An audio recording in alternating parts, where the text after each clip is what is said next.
my favorite t-shirt, by the way. This is the nerd in me. Oh my, I saw it at Berkeley. It said, the speed of light, 186,000 miles per second. It's not just a good idea, it's the law. But my second favorite t-shirt is, the better the school library, the higher the reading scores. I'm going to repeat that. The better the school library, the higher the reading scores. Today's Google homework assignment is to go home and Google Keith Curry Lance, Lance. Keith Curry Lance, who is unknown outside of library circles, should be very well known. He's done studies since 1992 showing in state after state, the better the school library, the higher the reading scores, even when you control for poverty.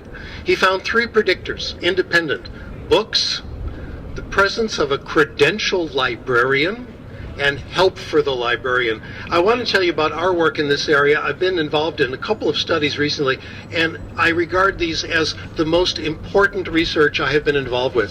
One study I want to emphasize is one we published a little while ago, and I did it with my former students. Way cool. We're still hanging in there after 15 years. Seeing Lee from Taiwan and Jeff McQuillan from California. We looked at the Pearls examination. Now, the Pearls examination is one of these tests given to 10-year-olds in about 50 different countries. And when the scores come out, the newspapers just love it. Did France beat Germany? Did Italy beat Russia? Did Korea beat Japan? And every country in the world, except Finland, declares a literacy crisis. And the politicians claim we've got to do more basic skills. Well, in fact, Alfie Kohn has suggested that those kinds of test scores should go on the sports page. Anyway, we looked at the predictors of scores using our complex, sophisticated, multivariate analyses. Here's what we found.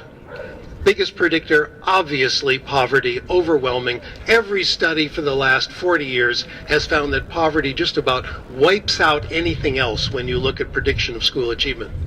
We then looked at the percentage of kids in each country who had a chance to do a little bit of reading. That was a predictor. It was positive. Not very strong, but it was positive. Then we looked at the percentage of children who had access to a library of at least 500 books.